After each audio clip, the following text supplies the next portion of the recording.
ખજૂર આંબલીની ખાટી મીઠી ચટણી. ખજૂર, આંબલી, ગોળ લીધો છે. હવે આપણે કુકરમાં ખજૂર, ગોળ અને આંબલીને ઉમેરી દઈશું.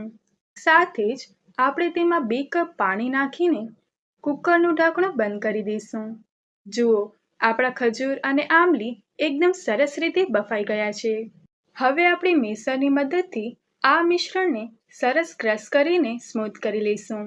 હવે તેમાં ફરીથી 2 કપ જેટલું પાણી ઉમેરીશું અને તેને બરાબર મિક્સ કરી લઈશું.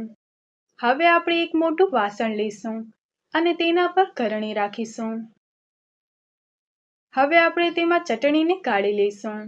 અહીંયા આપણે જરૂર જણાય તો આપણે આ રીતે હાથેથી મસળીને તેને ગાળી લઈશું, જેનાથી ખજૂર અને આંબલીના ઠળિયા કે કચરો ગરણીમાં જ રહી જાય અને આપણે એકદમ સ્મૂથ ચટણી મળે. હવે આપણે આ ચટણીમાં 1 ચમચી કશ્મીરી લાલ મરચું પાવડર અને અડધી ચમચી મીઠું નાખીશું. હવે આપણે તેને સરસ રીતે મિક્સ કરી લઈશું. તો તૈયાર છે આપણી ખાટી મીઠી ચટણી. હવે આપણે તેને એક બાઉલમાં કાઢી લઈશું.